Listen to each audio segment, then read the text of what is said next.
Hello बच्चों, तो कैसे हैं आप सब लोग। यार मैं उम्मीद करता हूँ आप बहुत ही ज्यादा बेहतरीन होंगे। आपकी जो पढ़ाई है वो सुपर से ऊपर लेवल की चल रही होगी। तो एक और शानदार जानदार रैपिड रिवीजन के लेक्चर में मैं आपका स्वागत करता हूँ। आज हम क्या पढ़ने वाले हैं? आज हम बॉडी फ्लूइड्स एंड सर्कुलेशन का लेक्चर 3 जो है बेटा रैपिडली रिवाइज करने वाले हैं। तो आपको याद होगा इस लेक्चर में हमने आपको क्या पढ़ाया था। हमने आपको पढ़ाया था बेटा क्लॉटिंग ऑफ ब्लड, और उसके बाद बेटा हमने पढ़ाए थे आपको ब्लड ग्रुप, यानी कि ब्लड ग्रुपिंग, जिसमें हमने आपको एबीओ ब्लड ग्रुपिंग और आरएच ब्लड ग्रुपिंग कराई थी। तो रिवीजन करना शुरू करें, तो चलो आओ शुरू करते हैं। तो देखो सबसे पहला टॉपिक आपका आ जाता है बेटा कोagulation ऑफ ब्लड, या फिर आप कह सकते हो क्लॉटिंग ऑफ ब्लड। होता क्या है, जब भी बेटा आपके कहीं पर कट लग जाता है, सपोज करो आप कोई काम कर रहे थे और आपकी फिंगर में कट लग गया, तो उस समय जो है उस फिंगर से बेटा जैसे ही कट लगता है, ब्लीडिंग जो है स्टार्ट हो जाती है, खून बहना स्टार्ट हो जाता है। फिर आप क्या करते हो, आप उस जगह को थोड़ा सा बेटा दबाते हो। आप अपनी फिंगर को क्या करते हो, आप अपनी फिंगर को दूसरी हैंड से पुश करते हो, और आप वहां कोशिश करते हो हम इसे रोकने की कोशिश करें। ठीक है। होता क्या है, जैसे ही आप 1-2 मिनट बाद अपना हाथ हटाते हो तो आप देखते हो कि वो खून रुक जाता है। तो क्या सिर्फ आपके दबाने से ही वो खून रुक गया? नहीं यार, इसके अलावा भी आपकी जो है बेटा प्रोसेस होती है जिसे हम कहते हैं आपकी क्लॉटिंग ऑफ ब्लड। हमारी बॉडी बेटा कुछ ऐसा करती है जिससे उस ब्लड को जो है वहीं पर रोक दिया जाता है। कैसे होता है, क्या होता है, इसी को हम अब पढ़ने वाले हैं। ठीक है बेटा। तो देखो डेफिनेशन भी मैंने लिख दी है, ब्लड फ्लो फ्रॉम कट और wound after some time stops automatically, और इसी को हम कहते हैं बेटा ब्लड क्लॉटिंग। यानी कि कट लगने के बाद कुछ ही देर बाद आपका ब्लड जो है बेटा वहां से बहना बंद कर देता है, और इसी को कहते हैं ब्लड क्लॉटिंग। कैसे होती है अब जरा देखो बेटा, यहां मैंने एक्चुअली दिखाई है आपको एक रप्चर्ड ब्लड वेसल, यानी कि आपकी कट लग चुका है तो बेटा वेसल भी आपके इंजर्ड हुई होगी, और जब वो बेटा इंजर्ड होगी तो वहां से क्या बहेगा, आपका खून। अब होता क्या है बेटा, जैसे ही वहां खून बहेगा तो आपको पता है उसी के अंदर आपके ब्लड प्लेटलेट्स प्रेजेंट हैं। तो ब्लड प्लेटलेट्स रिलीज करती हैं आपका क्या बेटा, थ्रोम्बोप्लास्टिन। और जो इंजर्ड टिश्यू होता है, जहां कट लगा है जिस टिश्यू में बेटा, वो भी रिलीज करता है थ्रोम्बोप्लास्टिन। ये जो थ्रोम्बोप्लास्टिन बेटा इंजर्ड टिश्यू और ब्लड प्लेटलेट्स ने रिलीज करा है, ये आपका क्या करता है, ये आपका एक्टिवेट करता है एक एंजाइम कॉम्प्लेक्स को जिसका नाम है आपका थ्रोम्बोकाइनेज। और ये जो बेटा एंजाइम कॉम्प्लेक्स होता है थ्रोम्बोकाइनेज, ये किसी एक रिएक्शन से ही स्टार्ट नहीं होता बेटा, काफी सारी लिंक रिएक्शंस होती हैं जो एक दूसरे से लिंक होती हैं, सीरीज ऑफ लिंक्ड रिएक्शन होती है, और इसको हम कहते हैं बेटा कैस्केड प्रोसेस। इसके थ्रू जो है बेटा ये थ्रोम्बोकाइनेज एंजाइम कॉम्प्लेक्स एक्टिवेट होता है। तो देखो मैंने यहाँ पे क्या लिखा है, मैंने लिखा है यहाँ पे बेटा थ्रोम्बोकाइनेज एंजाइम कॉम्प्लेक्स जो है बेटा वो कैसे एक्टिवेट हुआ है आपका, through cascade process. Cascade process का मतलब क्या होता है, सीरीज ऑफ लिंक्ड रिएक्शन, यानी कि एक रिएक्शन नहीं हुई है, काफी सारी रिएक्शन हुई है, और वो बेटा एक दूसरे से आपकी लिंक है। ठीक है बेटा। अब आपका थ्रोम्बोकाइनेज एक्टिवेट हो चुका है, क्या करेगा थ्रोम्बोकाइनेज, जरा देखो ध्यान से। अब बेटा थ्रोम्बोकाइनेज क्या करता है, सबसे पहले तो बेटा ये इनएक्टिव करता है हेपेरिन को। आपको पता है बेटा, आप ही के ब्लड प्लाज्मा में आप देखते हो क्या प्रेजेंट है आपका बेटा, हेपेरिन, जो कि एक एंटीकोगुलेंट है, जो कि बेटा क्लॉटिंग को रोकता है। सबसे पहले आप चाहते हो ऐसे फैक्टर्स को आप इनएक्टिवेट करें जो क्लॉटिंग को रोकते हैं, और ऐसे फैक्टर्स को एक्टिवेट करें जो क्लॉटिंग को सपोर्ट करते हैं बेटा। तो सबसे पहले थ्रोम्बोकाइनेज क्या करेगा, इनएक्टिवेट करेगा हेपेरिन को, क्योंकि ये एक एंटीकोगुलेंट है, ये क्लॉटिंग को रोकेगा।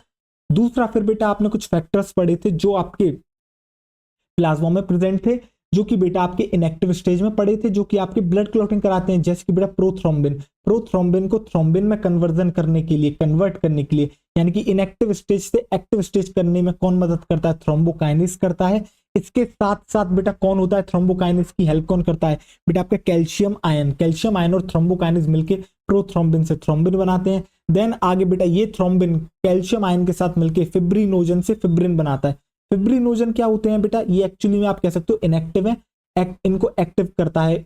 इनको एक्टिव करके अरे एक मिनट यार, आप ऐसे समझो, जो फिब्रिनोजन है वो बेटा इनएक्टिव स्टेज है, फिब्रिन एक्टिव स्टेज है। अब जो फिब्रिनोजन होते हैं वो होते हैं बेटा आपके सॉल्युबल फाइबर्स।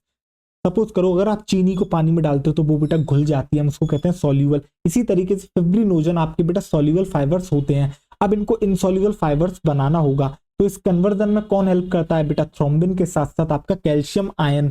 अब देखो बेटा दिख रहा है ये, अब ये जो फिब्रिन होते हैं बेटा, ये फिब्रिन कई सारे फिब्रिन मिलके एक नेटवर्क बनाते हैं, यानी कि एक जो है बेटा आपका जाल बना देते हैं, नेटवर्क ऑफ थ्रेड। कौन बना रहा है बेटा, फिब्रिन बना रहा है, और इसी को कहते हैं क्लॉट। और ये जो रेड रेड आपको इसके अंदर दिख रहा है बेटा, ये है actually dead and damaged blood vessels, जो कि इसके अंदर आपकी ट्रैप हो चुकी हैं। ठीक है, इसी को कहते हैं बेटा क्लॉट या फिर कोगुलम। अब देखो बेटा, क्लॉट और कोगुलम होता है वो रेडिश ब्राउन स्कम होता है। कभी आपने देखा चोट लगने के बाद 1 से 2 दिन बाद जो है वहां बेटा एक ब्राउन लेयर आने लग जाती है। तो बेटा वो जो ब्राउन लेयर आपको दिखती है ना, जो कि शुरुआत में सॉफ्ट होती है, अगर आपने चोट लगने के 2 से 3 दिन के अंदर ही अगर उसे हटाने की कोशिश करी तो वापस से बेटा ब्लीडिंग आपकी स्टार्ट हो जाएगी। But over the time period बेटा वो जो है आपकी कैसी होती जाती है, हार्ड होती जाती है। ठीक है, क्लॉट और कोगुलम बेटा वही होता है जो ब्राउन लेयर होती है।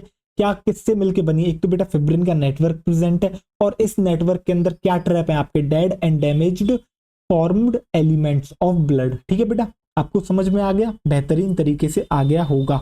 इसके बाद हम बात करते हैं बेटा ब्लड ग्रुपिंग की। तो 2 तरह की ब्लड ग्रुपिंग आप पढ़ते हैं, एक है बेटा एबीओ ब्लड ग्रुपिंग, एक है बेटा आपकी आरएच ब्लड ग्रुपिंग। अब देखो बेटा एबीओ ग्रुपिंग के बारे में बात करते हैं। तो बेटा जो भी आप ब्लड ग्रुप पढ़ते हो, ए बी, ए बी और ओ, वो जो है बेटा किसके बेसिस पे है, वो एबीओ ग्रुपिंग के बेसिस पे ही है। तो बेटा एबीओ ग्रुपिंग किसके बेसिस पे होती है, ये बेस्ड होती है on the presence of 2 surface antigens. बेटा 2 सरफेस एंटीजेंस होते हैं जो कि आपके आरबीसी पे प्रेजेंट होते हैं। एक होता है बेटा ए सरफेस एंटीजन, एक होता है बेटा आपका बी सरफेस एंटीजन। क्या होता है एंटीजन? एंटीजन बेटा ऐसे केमिकल्स होते हैं जो इंड्यूस करते हैं आपकी बॉडी में इम्यून रेस्पॉन्स। यानी कि आप अगर सिंपल शब्दों में कहना चाहो तो कह सकते हो एंटीजेंस एक्चुअली प्रोड्यूस करते हैं एंटीबॉडी।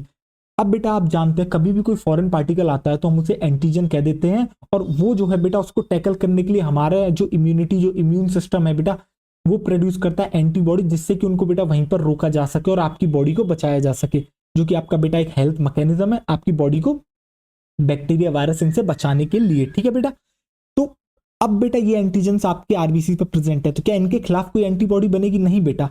आप हमेशा याद रखना, कभी भी बॉडी सेल्फ एंटीजेंस के लिए एंटीबॉडी नहीं बनाती है। ठीक है बेटा, ऐसी एंटीबॉडी नहीं बनाती है जो उसके ऊपर जाके बेटा अटैक कर दें। तो आपको ये वाली बात याद रखनी है कि जो खुद का होता है बेटा उस पर कोई अटैक नहीं करता, परायों पर अटैक करा जाता है। ठीक है, अब बेटा ये 2 सरफेस एंटीजन आपके प्रेजेंट है। इसी तरीके से नेचुरली प्लाज्मा के अंदर बेटा आपकी 2 एंटीबॉडीज प्रेजेंट होती हैं, दैट इज एंटीबॉडी ए और एंटीबॉडी बी। अब एंटीबॉडी क्या होती है बेटा? ये प्रोटीन्स होते हैं जो कि आपके प्रोड्यूस होते हैं किसके रेस्पॉन्स में? एंटीजेंस के। ठीक है बेटा, आपको समझ में आ गया, नेचुरली ये प्रेजेंट होती है प्लाज्मा में। अब देखो इसके बाद हम बात करते हैं ब्लड ग्रुप्स के बारे में। देखो जब भी आप ब्लड ग्रुप्स के बारे में बात करते हो तो बेटा आप 4 तरह के ब्लड ग्रुप्स पढ़ते हो। अब 4 तरह के ही क्यों होते हैं और बाकी डिफरेंट डिफरेंट टाइप्स के क्यों नहीं होते? तो इसका रीजन बहुत क्लियर है बेटा। जो ब्लड ग्रुप्स को नाम दिया गया है ना, वो किसके बेसिस पे दिया गया है? On the basis of presence of surface antigen on RBC, यानी कि आरबीसी की सरफेस के ऊपर आपका कौन सा एंटीजन प्रेजेंट है। अगर आरबीसी पर ए मिलता है तो आपका ब्लड ग्रुप होगा ए। अगर आपकी आरबीसी पे मिलता है बी सरफेस एंटीजन तो आपका ब्लड ग्रुप होगा बी। और अगर ए भी मिलता है और बी भी मिलता है तो होगा बेटा ए बी आपके ब्लड ग्रुप का नाम। और अगर आपकी आरबीसी पे कोई भी एंटीजन प्रेजेंट नहीं है तो बेटा उसको कहते हैं जीरो अंडा, यानी कि ओ ब्लड ग्रुप। तो आपको समझ में आ गया। अब बेटा ब्लड आपके एंटीजन के बेसिस पे ब्लड ग्रुप हो गया। ठीक है, अब आपको पता है आपके प्लाज्मा में जो है एंटीबॉडी मिलती है। ठीक है, अब बेटा होता क्या है, अगर आपका ब्लड ग्रुप ए है, वो ए क्यों है? क्योंकि आपकी आरबीसी के सरफेस के ऊपर ए एंटीजन प्रेजेंट है। ठीक है, तो प्लाज्मा में एंटीबॉडी कौन सी होगी? ए एंटीबॉडी होगी या बी एंटीबॉडी होगी? तो बेटा आपकी होगी एंटीबॉडी बी। और इसका रीजन ये है कि यहां पर ए एंटीबॉडी इसलिए नहीं हो सकती, नहीं तो बेटा ए एंटीजन और ए एंटीबॉडी एंटीजन एंटीबॉडी रिएक्शन कर लेंगी और आपका डिस्ट्रक्शन ऑफ आरबीसी जो है बेटा शुरू हो जाएगा, इसलिए एंटीबॉडी बी होती है। ऑलवेज जो एंटीजन होगा बेटा उसके अपोजिट एंटीबॉडी आपके प्रेजेंट होगी। अब बी के केस में आपको पता है बेटा एंटीबॉडी प्लाज्मा में कौन सी मिलेगी? आपके ए मिलेगी। अब बेटा अगर किसी का ब्लड ग्रुप ए भी है, दैट मींस ए एंटीजन भी है बी एंटीजन भी है, तो बेटा प्लाज्मा में कोई भी एंटीबॉडी नहीं डाल सकते हो। क्यों? क्योंकि अगर आपने ए एंटीबॉडी डाली तो बेटा वो ए के साथ रिएक्ट कर जाएगी, बी एंटीबॉडी हुई उसके प्लाज्मा में तो बी एंटीजन के साथ रिएक्ट कर जाएगी, और अगर ए और बी दोनों एंटीबॉडी डाल दी तो वो दोनों ही आपके रिएक्ट कर जाएंगी किसके साथ? ए और बी एंटीजन के साथ। दैट मीन्स बेटा ए बी ब्लड ग्रुप के अंदर उसके प्लाज्मा में कोई भी एंटीबॉडी नहीं देखने को मिलेगी। जबकि ओ के केस में बात करते हैं तो आपको पता है इसके सरफेस पर कोई भी एंटीजन नहीं है। दैट मीन्स अगर हम एंटीबॉडी की बात करते हैं इसके प्लाज्मा में तो आपके एंटीबॉडी ए भी मिलेगी बेटा बी भी मिलेगी। क्यों? क्योंकि इसके सरफेस पर कोई एंटीजन है ही नहीं, तो बेटा वो उसके साथ रिएक्शन का सवाल ही पैदा नहीं होता। ठीक है, अब डोनर्स ग्रुप यानी कि ए को बेटा कौन कौन दे सकते हैं ये मैंने इस लिस्ट में लिख रखे हैं, जो कि मैंने आपको बेहतरीन तरीके से क्लास में बताए थे, बट ये एक रैपिड रिवीजन है। तो पहले मैं आपको कंसेप्ट बता देता हूं बेटा, देन इसके बाद हम इस टेबल पर वापस आएंगे कि कौन डोनेट कर सकता है किसको। देखो जरा, इसके बाद जब हम बात करते हैं बेटा कंसेप्ट की कि ब्लड डोनेशन किस बेसिस पे होता है, तो बेटा एक होता है देने वाला जिसे कहते हैं डोनर, एक होता है ब्लड लेने वाला जिसको कहते हैं रेसिपिएंट। ठीक है बेटा, जो देने वाला होता है उसका चेक करा जाता है एंटीजन की, आखिर इसका एंटीजन कौन सा है, और जो रेसिपिएंट होता है बेटा उसका चेक करी जाती है आपकी क्या एंटीबॉडी। क्या बेटा ये बात बिल्कुल क्लियर है?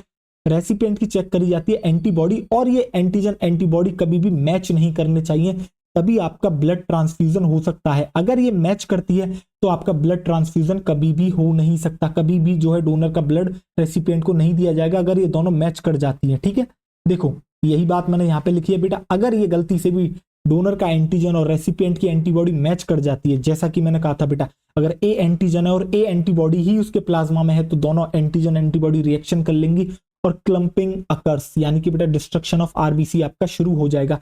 देखो मैंने यहाँ पे एक एग्जांपल लिया है, जो डोनर है उसका ब्लड ग्रुप है आपका ए, और जो रेसिपिएंट है उसका ब्लड ग्रुप है आपका बी। क्या ए बी को ब्लड दे सकता है? तो मैंने क्या कहा था, देने वाले की क्या चेक करते हैं, एंटीजन। तो बेटा ए ब्लड ग्रुप वाले के पास कौन सा एंटीजन होगा, ए होगा, और रेसिपिएंट लेने वाले के पास कौन सी एंटीबॉडी होगी, तो लेने वाले का ब्लड ग्रुप बताओ बी, दैट मींस एंटीबॉडी होगी ए। अरे यार एंटीजन ए एंटीबॉडी ए को देना चाहता है, अरे यार ये तो रिएक्ट कर जाएंगे, और अगर ये रिएक्ट कर गए तो देखो कुछ इस तरीके से क्लंपिंग हो जाएगी बेटा। जो आपको रेड सर्कल्स दिख रहे हैं वो है आपकी आरबीसी, जो डॉट्स दिख रहे हैं वो है बेटा उसका एंटीजन, ए एंटीजन, और ये जो मैंने वाई शेप में आपका स्ट्रक्चर बनाया है ये है बेटा आपकी एंटीबॉडी, जो कि ए एंटीबॉडी है। तो ए एंटीजन ए एंटीबॉडी ने रिएक्शन कर ली है, जिसको हम कहेंगे बेटा एंटीजन एंटीबॉडी रिएक्शन, और इस तरीके से आपकी क्लंपिंग होने लग जाती है, यानी कि बेटा डिस्ट्रक्शन होने लग जाता है। क्या आपको कंसेप्ट क्लियर हो गया? तो एक बार टेबल पर आए, चलो आओ टेबल पर आते हैं। अब बेटा ए किस किस से ब्लड ले सकता है? एक बात तो आप बेहतरीन तरीके से आप जानते हो कि बेटा सेम ब्लड ग्रुप वाला सेम ब्लड ग्रुप वाले को जो है क्या दे सकता है, आपके जो है बेटा ब्लड दे सकता है। दैट मींस ए वाला ए को ब्लड दे सकता है, बी वाला बी को दे सकता है, एवी वाला एवी को दे सकता है, ओ वाला ओ को दे सकता है। इतना तो बेटा क्लियर है? ठीक है, अब बात आती है कि ए बेटा ए के अलावा और किस किस से ले सकता है। ठीक है, अब मैं एग्जाम्पल लेता हूं, बी जो है ए को देना चाहता है। ठीक है, बी जो है ए को देना चाहता है, तो बी डोनर हुआ, ए आपका रेसिपिएंट हुआ।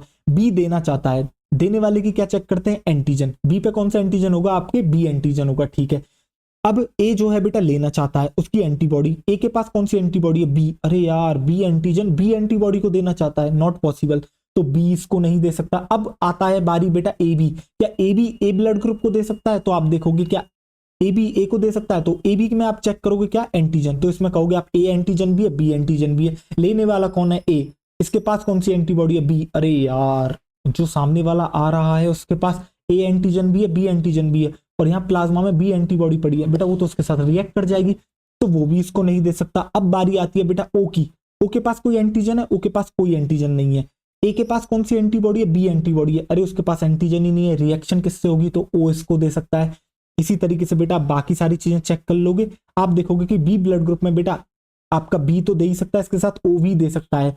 जबकि ए बी की बात करते हैं तो ए बी वाला बेटा अपने आप से तो ले ही लेगा, यानी कि ए बी वाला ए बी से तो ले ही लेगा, वो ए से भी ले लेता है, वो बी से भी ले लेता है, वो ओ से भी ले लेता है। ठीक है, और ओ वाला सिर्फ और सिर्फ ओ से ले सकता है। देखो मैंने पहला इन डिटेल आपको डिस्कस करा है, जबकि मैंने क्लास के अंदर चारों केस आपको बेहतरीन तरीके से डिस्कस करे हैं। ठीक है बेटा, तो मैं वापस से यहाँ डिस्कस इन चीजों को नहीं करने वाला हूं, आपको मैंने लॉजिक भी दे दिया है, आपको कंसेप्ट भी दे दिया है, आप इससे जो है क्या करोगे, बाकी चीजें चेक कर लोगे। अब आप इस टेबल में एक चीज देखो कि ओ वाला सबको दे सकता है, ए को भी दे रहा है, बी को भी दे रहा है, ए बी को भी दे रहा है, ओ को भी दे रहा है, तो मैं कह सकता हूं ओ जो है बेटा वो यूनिवर्सल डोनर है। जबकि ए बी वाला देखो सबसे ले रहा है, ए बी से तो ले ही रहा है, इसके अलावा ए से भी ले रहा है, बी से भी ले रहा है और ओ से भी ले रहा है, तो बेटा जो ए बी है वो आपका यूनिवर्सल रेसिपिएंट है। देखो ये वाली बात मैंने लिखी भी है यहाँ पे, जो ओ होता है बेटा वो है आपका यूनिवर्सल डोनर, यानी कि ये जो है सबको ब्लड दे सकता है, और ए बी जो है वो है बेटा आपका यूनिवर्सल रेसिपिएंट। क्लास के अंदर बेहतरीन तरीके से ये वाली बात बताई थी, क्यों ले दे सकते हैं ये। ठीक है बेटा, समझ में आ गई आपको? अब जो है आगे बढ़ते हैं, जब आगे बात करते हैं तो बेटा हम बात करते हैं आरएच ग्रुपिंग की। क्या होता है आरएच ग्रुपिंग? जिस तरीके से आरबीसी की सरफेस के ऊपर ए एंटीजन और बी एंटीजन प्रेजेंट थे, इसी तरीके से उसकी सरफेस पे एक और एंटीजन प्रेजेंट होता है, जिसे हम कहते हैं बेटा आपका आरएच एंटीजन। जो आरएच एंटीजन होता है वो बेटा सिमिलर एक ऐसा ही रीसस मंकी था, उसके अंदर सेम ऐसा एंटीजन मिला था, उसी के बेसिस पर हम इसको आरएच कहते हैं। ठीक है बेटा, इतना समझ में आ गया? इसकी नेमिंग आरएच क्यों पड़ी? ठीक है, कहां प्रेजेंट होता है? आरबीसी की सरफेस पे होता है। अब ये जो आरएच आपको जो बेटा एंटीजन देखने को मिल रहा है, देखो जरा ध्यान से, आपको याद है आपने भी एबीओ ग्रुपिंग पढ़ी, इसके अंदर आपने देखा ए एंटीजन था, बी एंटीजन था, तो नेचुरली प्लाज्मा के अंदर आपकी एंटीबॉडीज प्रेजेंट थी ए और बी, जबकि आरएच एंटीजन के केस में ऐसा नहीं होता है। अगर आपका आरएच एंटीजन आरबीसी की सरफेस पर प्रेजेंट है तो बेटा नेचुरली आरएच एंटीबॉडी आपके प्लाज्मा में प्रेजेंट नहीं होगी, ठीक है बेटा। अगर नहीं है तो ठीक है, मतलब हो या नहीं हो कुछ फर्क नहीं पड़ता बेटा, प्लाज्मा में आरएच एंटीबॉडी होती नहीं है, सिर्फ आरएच एंटीजन ही आपको देखने को मिलता है आरबीसी की सरफेस पर, हो भी सकता है नहीं भी हो सकता। अगर आपका आरएच एंटीजन प्रेजेंट है आरबीसी की सरफेस पर तो बेटा हम उस ब्लड ग्रुप को कहते हैं आपके आरएच पॉजिटिव, जैसे कि A positive, B positive, A B positive, O positive, जो कि बेटा 80% वर्ल्ड पॉपुलेशन आपकी कैसी है, पॉजिटिव है। जबकि मैं बात करता हूं आरएच एंटीजन अगर आपका एब्सेंट होता है, आरबीसी सरफेस पर प्रेजेंट नहीं है, तो ऐसे ब्लड ग्रुप को कहते हैं बेटा आरएच नेगेटिव, यानी कि A negative, B negative, A B negative, O negative, यानी कि जो कि आपकी बेटा लगभग 20% वर्ल्ड पॉपुलेशन कैसी है आपकी आरएच नेगेटिव, उनके पास कोई भी बेटा आपके क्या कहते हैं उनकी आरबीसी के ऊपर आरएच एंटीजन प्रेजेंट नहीं है। कितनी जनसंख्या है बेटा आपकी, लगभग 20% वर्ल्ड पॉपुलेशन। अब देखो बेटा मैंने क्या बताया, जिस तरीके से आप बेटा एवीओ के अंदर आप मैचिंग कर रहे थे एंटीजन एंटीबॉडी की, सेम आरएच को भी बेटा मैच करा जाता है ब्लड डोनेशन से पहले। ऐसा नहीं है अगर आप आरएच मैच नहीं करोगे बेटा तो समस्या हो जाएगी, ठीक है। अब देखो होता क्या है, कंसेप्ट ये कहता है कि बेटा जो आरएच नेगेटिव है वो ब्लड दे सकता है आरएच नेगेटिव को भी और आरएच पॉजिटिव को भी, जबकि आरएच पॉजिटिव सिर्फ आरएच पॉजिटिव को ब्लड दे सकता है, वो आरएच नेगेटिव को ब्लड नहीं दे सकता। बेटा कंसेप्ट याद रख लेना, इसका रीजन क्या है वो भी मैं बता देता हूं, ठीक है बेटा। देखो आरएच नेगेटिव ब्लड दे सकता है आरएच नेगेटिव को और आरएच पॉजिटिव को, जबकि आरएच पॉजिटिव सिर्फ और सिर्फ आरएच पॉजिटिव को दे सकता है, आरएच नेगेटिव को नहीं दे सकता। देखो जो नेगेटिव है दैट मींस उसकी जो आरबीसी है उसके ऊपर आरएच एंटीजन प्रेजेंट नहीं है, ठीक है। अगर नेगेटिव वाला नेगेटिव को देगा तो कुछ फर्क ही नहीं पड़ता बेटा, सेम वाला तो सेम को दे सकता है। अगर वो आरएच पॉजिटिव को देगा तो कुछ फर्क पड़ेगा। देखो बेटा आरएच नेगेटिव का मतलब क्या है, ऐसा ब्लड ग्रुप जिसके अंदर आपका आरएच एंटीजन नहीं है, ठीक है बेटा। तो अब आरएच एंटीजन नहीं है दैट मींस बेटा इसके प्लाज्मा में आपको पता है कि नेचुरली आरएच एंटीबॉडी नहीं मिलती है, जबकि आरएच पॉजिटिव वाले को अगर नेगेटिव वाला देना चाहता है तो जो लेने वाला है वो कौन है बेटा, आपका आरएच पॉजिटिव, दैट मींस उसकी आरबीसी पर आपके आरएच एंटीजन प्रेजेंट है। तो बेटा जब वो उसको देगा तो उसे कोई समस्या ही नहीं आएगी, क्यों, क्योंकि इसका जो बेटा ब्लड ग्रुप है वो एक एंटीजन को जानता है, आरएच एंटीजन को, ठीक है बेटा। जबकि जो देने वाला है उसके पास आरएच एंटीजन है ही नहीं, तो रिएक्शन का सवाल ही पैदा नहीं होता। जबकि आरएच पॉजिटिव सिर्फ आरएच पॉजिटिव को दे सकता है, आरएच पॉजिटिव आरएच नेगेटिव को नहीं दे सकता। क्यों नहीं दे सकता, positive means RH antigen present है, ठीक है, नेगेटिव मींस आपका आरएच जो है बेटा प्रेजेंट नहीं है बॉडी के अंदर, यानी कि आरबीसी की सरफेस पर। तो जो लेने वाला है उसकी बॉडी आरएच एंटीजन नाम के किसी को भी नहीं जानती है। अगर आरएच पॉजिटिव वाला देगा या दैट मींस वो अपने ब्लड में आरएच एंटीजन लेके आ रहा है, और जैसे ही वो एंटर करेगा बॉडी में किसकी, आरएच नेगेटिव की, तो उसकी बॉडी कहेगी अरे अरे हम तो इसे जानते ही नहीं, यानी कि उसे ट्रीट करा जाएगा एज एन फॉरेन पार्टिकल और उस पर अटैक करा जाएगा, उसके खिलाफ बेटा आरएच एंटीबॉडी बनाई जाएंगी और एंटीजन एंटीबॉडी रिएक्शन होगी और क्लम्पिंग ऑफ ब्लड आपका हो जाएगा। क्या आपको क्लियर हुआ, हाँ या ना। देखो बेटा अगली स्लाइड में मैंने यही बताया है कि आरएच पॉजिटिव आरएच नेगेटिव को ब्लड क्यों नहीं दे सकता है बेटा। आरएच पॉजिटिव का मतलब क्या है बेटा, पॉजिटिव यानी डोनर जो है उसके पास तो आरएच एंटीजन है उसके ब्लड ग्रुप में, तो ठीक है।